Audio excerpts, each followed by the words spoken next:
Okay.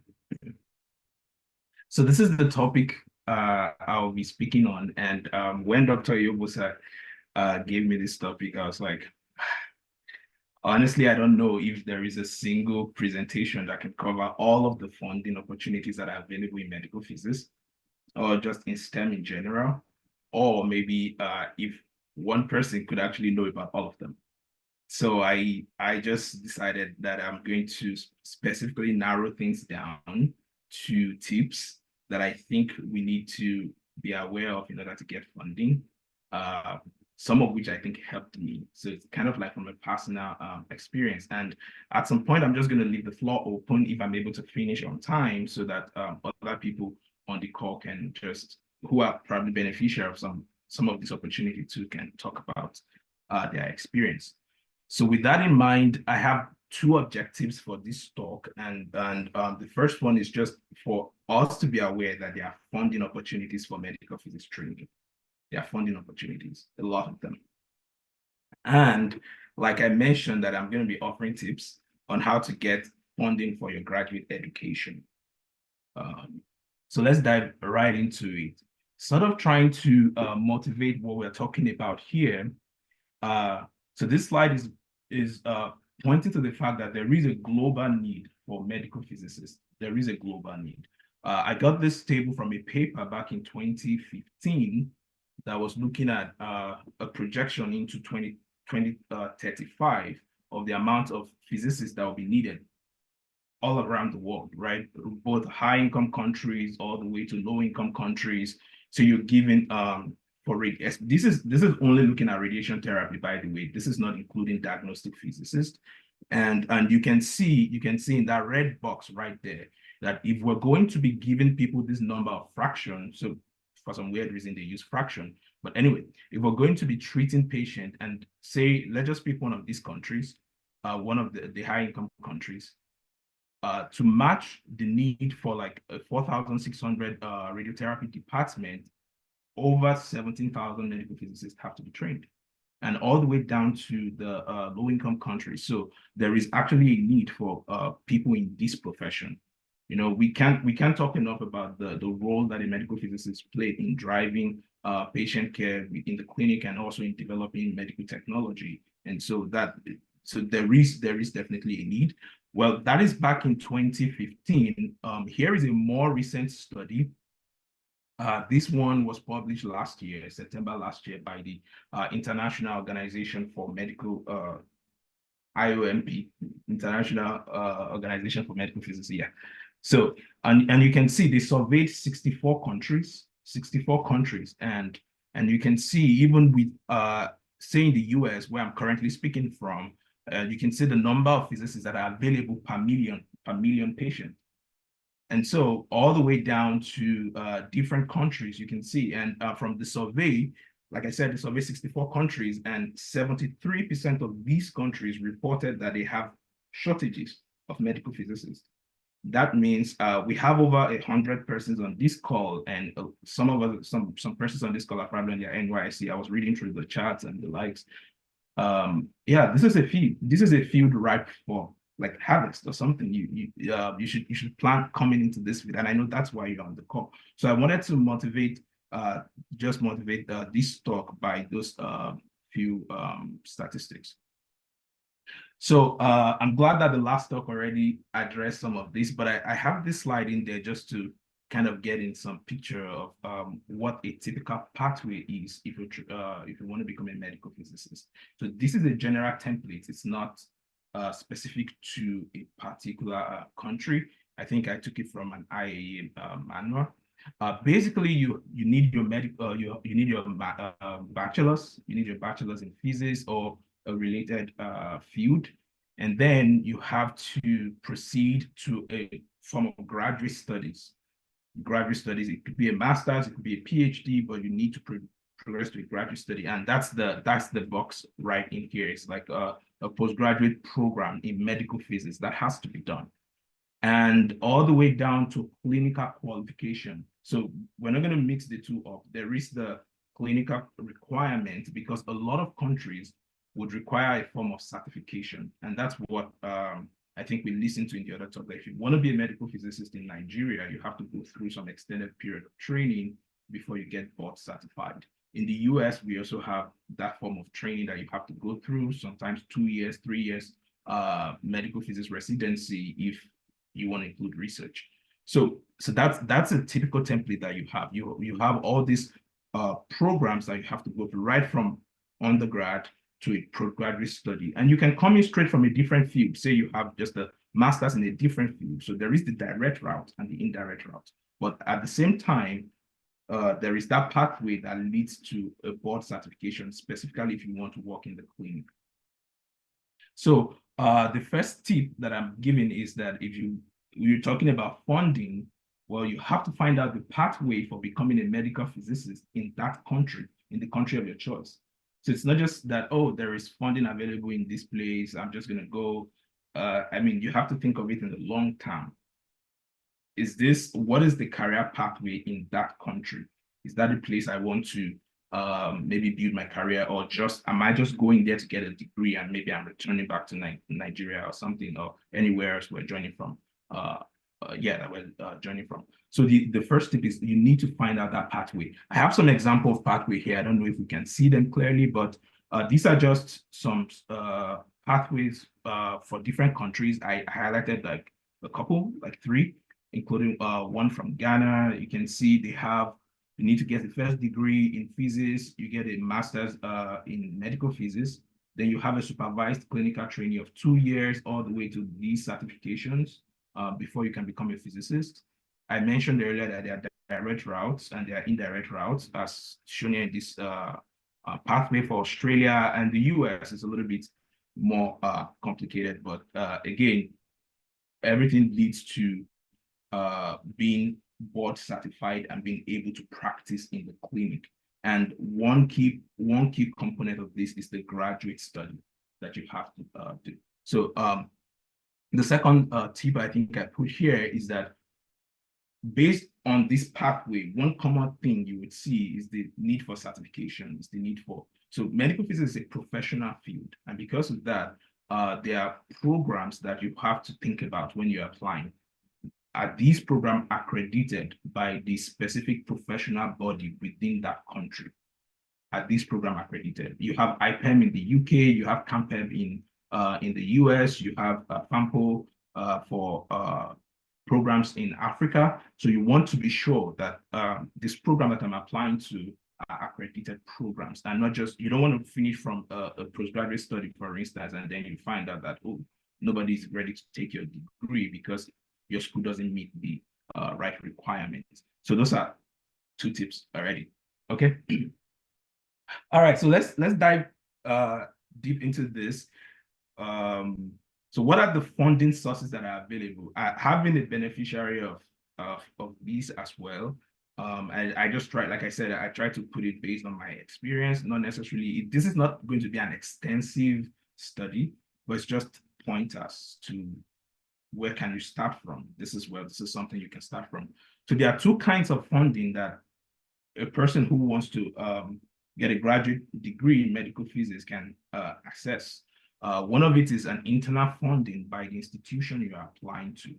That is the specific school you are looking at. There is, would I say, 100% chance of certainty that a lot of programs all around the globe have funding opportunities. Have funding internally. That is what you can access internally. Some of this might be what we call research assistantship. Some of it can be teaching assistantship or other fellowships. I will talk a little bit about this. And then you can have external funding, because a lot of countries have what we call exchange programs. That is, you have government funding, and you can be sponsored by your employer. For instance, if let's say you are not coming from a direct route, you have another field that you're coming from, so you can be sponsored by the company you work for. Also, there are other research grants that you can access. Some of them, maybe you already started a program, then from there you can also get some money to support your program, especially from professional organizations. And for some persons, you might be able to just afford this yourself if you can, okay? So let's look at some examples. When you go online and you're like, I'm trying to make this as simple and clear, as straightforward as possible. So I hope none of this creates any form of confusion. So when you go online and you start looking into schools or into programs, you would see some things like this, especially when you go down in your application to as you're just passing through the website, you go through, you get to tuition and financial aids. You would see something like this, like teaching and research fellowship are awarded each year. Graduate fellow receive full tuition remission and a cash stipend.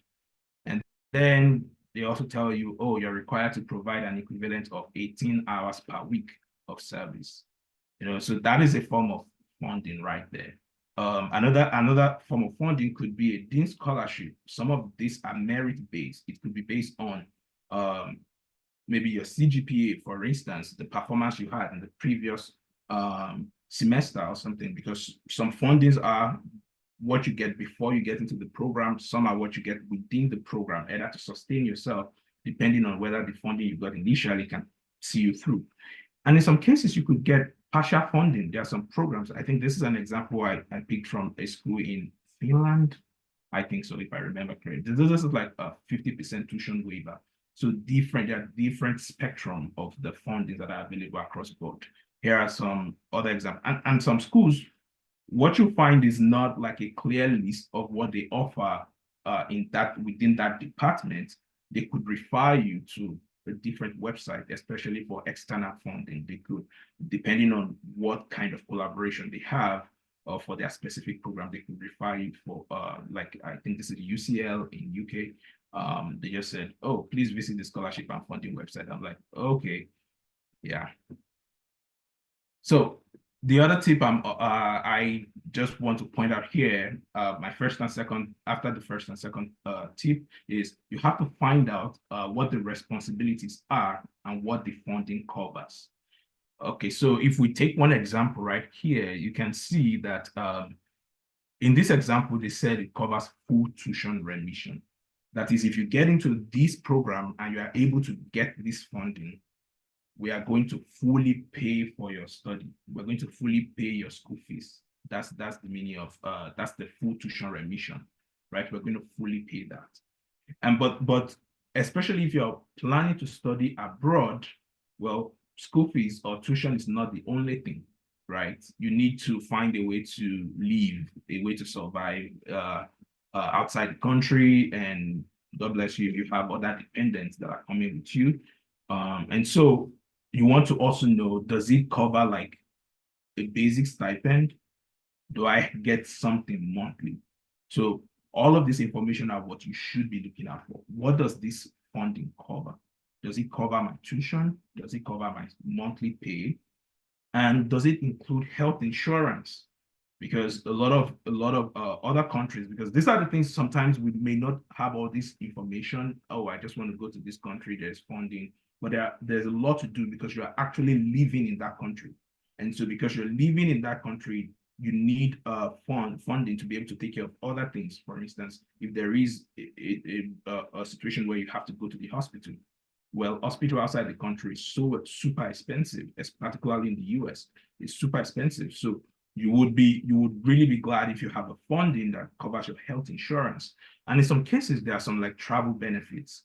There are some schools that offer like moving like travel the money, such that when you move from your country to a different country, they pay you some money just for you to be able to settle in and the likes. So you want to be able to understand what the funding covers. And essentially, it's important to also know the responsibilities, the duties that are attached to that funding.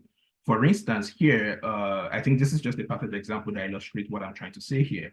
It says you are required to provide 18 hours work per week of service. So what that work would entail is going to be detailed in that funding or what it covers. But 18 hours, approximately 20 hours work. I'm a research assistant currently in my program, and I go to lab.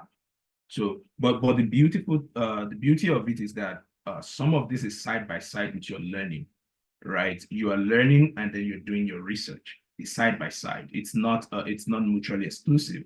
And sometimes it could be because you can be doing a research, but then you're a teaching assistant doing something totally different from what you're doing. So it depends on what type of funding we're talking about here. Let me move quickly. I don't know how I'm doing on time. But speaking about responsibilities, so just to differentiate this a little bit, what a TA is, a teaching assistant, a research assistant, and some of the fellowships. Basically, what a teaching assistant, what they do is just to assist professors. They assist professors with teaching undergraduate courses. I remember I have a master's in medical physics, and I was a teaching assistant for that master's. I was helping with the undergraduate classwork. And that was really good for me because it also helped me to refresh my basics, right? Because I was able to work in the experimental labs with the undergraduate students. And then I was also conducting what's it called? You said sometimes you are called upon to set exam questions, to grade those exams, and to also proctor. That is, you are like supervising them while they're taking the exams. So these are typical duties of a teaching assistant. Basically, for some people who actually want to become a professor in the future, you might be lucky to even get to teach a class. The professor can ask you, do you want to take one of my class time and just teach? You might be lucky to do that too. So teaching assistantship, approximately you'll be putting in close to like 20 hours per week to do that. This is in addition to your own learning. This is in addition to your own learning. Okay, I'll move on. I hear a voice in the background, so I wanted to be sure. Okay, so the other one is the research assistantship. So research assistantship, with that, what you're doing specifically is you're doing a research in a lab. You're doing a research with a professor in a lab. Most of the time, this would be based on an existing grant. That is, professors, the way it works, they always get money, either from government agencies or from private investors or whatever. They get a lot of money. And so they recruit students. Hey, I have money. I have this lab. I have all this equipment. I need students to work for me in my lab. So they already have the research that they have in mind. So in this case, if you see that you're a perfect fit with that research that the professor is working on, you can put in your application. And then what you basically do is put in that 20 hours. Instead of teaching, you devote it to research. And the good thing is that will also form your thesis. So it's kind of like you're already in the process of learning. And if you're also able to get a stipend, definitely you're going to get a stipend by becoming a research assistant. And so that also covers your basic living. Okay. And then there are other fundings like fellowships. Some of this may not require you to do anything because it depends on what the condition for that fellowship is. It could be merit-based, that is, maybe for the group of students that were given admission that year, you had a high rank based on your application documents, then they can just give you a fellowship that, as you are entering this program, we give you this fellowship because we see that you are in the top 10% of the students we are admitting for that year. And sometimes it could be you're already in the program, and because you maintain a particular kind of CGPA, you can apply for some of this merit-based fellowship. And you can have what we call the diversity and inclusion sort of fellowships, depending on whether you are a minority group, whether people with disabilities, and especially for women in science, there are a lot of fundings for women in science. Because again, these are a lot of times when you see the statistics, you will see that women are kind of on the lower end of the spectrum when it comes to being in this kind of professional field. And so they want to encourage more people. And so you might be fortunate to get funding in that area based on that. And then there is the presidential fellowship. A lot of institutions have presidential fellowships, which they give to students that make a lot of impact in their community. These are based on extracurricular activities, so to say. So, and some of these fellowships, you have access to them when you're already in the program. And some of them could be before. Okay, so it depends on how the school presents itself. So moving on, here is a list of external funding. So we talked about internal fundings, right? You can have a research assistantship, you can have teaching assistantship, you can have fellowships. And now I just put a list of some funding here. And believe me, each one of these scholarships or funding, they can be a complete talk on their own. So I'm just showing the list here for some people who might want to look up this. This is across different countries, right? You have the Fulbright in the US, you have the Australian government research training program, you have the Commonwealth scholarship, you have Erasmus, which is like you're doing program in 3 different European countries combined. You have that in Germany and the like. So there's a lot of fundings that government sort of put out there that you can access. In that most of these are based on exchange programs. That is, I mean, different countries are trying to they're building their technological assets in a way. So there's a lot of money provided through all these scholarships. I did not access this. I came to the US with a teaching assistantship for my master's, and I'm currently doing my PhD with the research assistantship. I did not access this. So different people can have different opportunities, depending on the kind of funding they're able to access. Okay, and besides, you also have the non-governmental ones. We talk about the MasterCard Foundation Scholar Program, especially for Africans. So these are fundings that you can tap into. And I think the IAEA also have one specifically for women in this fellowship, but this one you have to already be in a program. Like if you're doing like nuclear physics, for instance, you have this Marie Curie fellowship program specifically for women. And some of the ones listed here, like the American Heart Association, they also provide funding for pre or postdoctoral fellowships in that sense to carry out research. I mean, most of the research doesn't have to do with the heart anyway, even though they are the Heart Association. And then you have the APM and the likes. I just listed some examples here. And like I mentioned earlier, you can get funding from your employer, depending on what kind of company you're working in, especially if you're not coming from the direct route. Okay. So I know that kind of went by a little quickly. Like we talked about the kind of funding you can access, like internally, externally, and the likes. So the question is, where do I start from? And I think that's some of the question that everybody have. Like, where do I start from? I'm just an undergrad. I just finished my undergraduate degree. Where do I start from? I want to build a career in medical physics. Where do I start from? Well, this is a good website. This is a good place to visit. This is the education and training resources of the International Organization of Medical Physicists, where they list all of the members association across different continents. Okay, you have the FAMPO, which is for Africa, you have Europe, you have Canada, you have Asia, you have Latin America, and you have everywhere in the world. So when you go to this website, I'll show you in a little bit what it looks like. When you go to the website, that's the website right there. You would see this list, and if you click on them, each one of them will give you the list of programs in those countries that are accredited by this organization. It will give you all the list, whether it's master's or PhD, programs of medical physics or biomedical engineering, depending on what that country really described in their own pathway.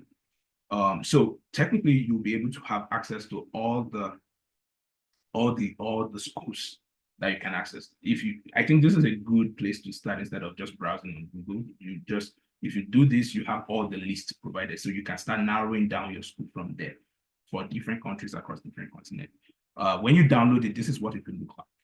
Like if you click on each of those links, you're gonna see. I did this myself so that I can put this on the slide. I just clicked on one of the association there. It brought out the list of all the programs in that that are accredited within different countries in that region. This is Iraq, and I think there are a lot of countries. So this is just a snippet. If you go to FAMPO, which is Africa, you can already see some program in Algeria. There are programs in Nigeria. Everything is listed in there. So from here, you can narrow down the schools you want to look at. And then in the US, we have a comprehensive list on Campbell. And if you the same list, my school is in here. Yeah, this was the school I finished from for my master's. Yeah, you can find them right there. All of the list of master's and PhD program, and the same for Latin America. Like I mentioned, this is where to begin. If you have no idea, I want to study medical physics, I want to get funding. First is you need to identify a program, right? how can I identify a program and where? Okay, I've offered 3 tips. Don't worry, I'll summarize those tips. That is, you need to find out which country, what is the pathway of becoming a medical physicist in that country. And then the next thing is, what are the programs in those countries, right? So this is a good place to start getting those programs.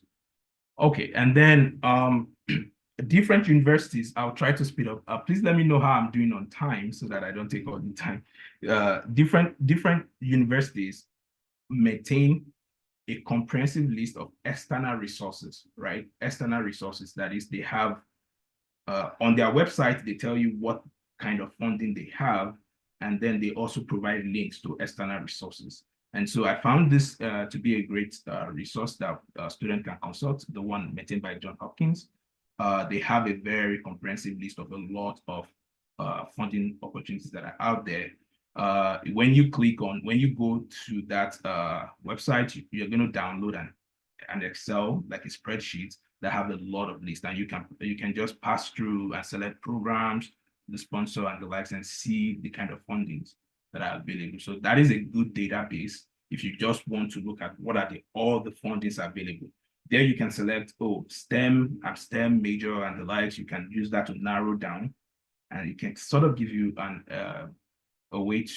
it can sort of give you like a list to work off from in that sense. Okay, so this funding can be daunting, but there are requirements that you need to meet, and you want to be able to get this. This is like what I'm giving is like a comprehensive list of what you have to think about. You need to be sure you have the right qualification, right? The field of study have to be defined. For most of you on this call, is already medical physics. Some of this funding are based on the citizenship or the residency status. It could be for international students or just for only in-state students. Your enrollment status, whether you're already in your program or you are just about to start, can determine the kind of funding you're able to access, financial need, your research goal, and the like. Some of this may require you to take a standardized test. I took the GRE, for instance. I didn't take TOEFL, which is the test of English language. I just told them I'm from Nigeria, where we're an English-speaking country. And then they waived that for me. And so sometimes it depends, different countries will ask for different standardized tests. And then, of course, you need to get letter of recommendations. And then you would not forget to complete the application, right? Yeah. So my fourth tip here is to narrow down your search. And don't forget deadlines. Narrow down your search. Use the requirements, the funding requirements. Once you see that you don't meet a particular funding, then there is no need to spend time on it, right? Just narrow down your search. Do I qualify for this based on this, that? Yes, I qualify for it. Then gather all your documents and apply for it. Okay, so I think this is my last slide, if I'm correct. So this is an opportunity that I know is currently ongoing with the ICTP. This is in Italy, and the application is due next month. So you can look at it, and if you see some of the things we talked about, they are outlined there. They tell you the kind of people that can access this. So this is based on like income and the likes, right? Low and medium income country members of blah, blah, blah. These are the people that will be able to access this funding. They're selecting maximum of 30 people, and then a limited number of full or partial scholarships. So they tell you what it is, and then you have the deadline. So all of these are key information you want to point. And I think in summary, I will put all the points together. That is, you have to find out the pathway for becoming a medical physicist in that country, and you need to apply to accredited programs. That is important because every country will have some pathways to become a certified medical physicist. And then you have to find out the responsibility and what the funding covers. Whether you're applying for internal or external fundings, you have to find out what it covers. Then you need to narrow down your search, and don't forget deadlines. And finally, you have to own the process of the searching process and the application process. You have to own that process, because a lot of times I get calls from people, and just talking with them over the phone, I can basically tell whether they are going to get the funding or not. Because you're like, oh, help me search for this, help me search for that. I'm like, that's not possible. It takes like forever to actually sit down with the system and do the search for somebody. I mean, there's a lot of investment that goes into that. So to begin with, the truth is you have to own the process of searching for these scholarships. And what I've done by my talk is just to help you kind of put things into perspective on where to search for things or what kind of funding you'll be seeing online and what they mean. And I think that's what this talk have achieved. Thank you.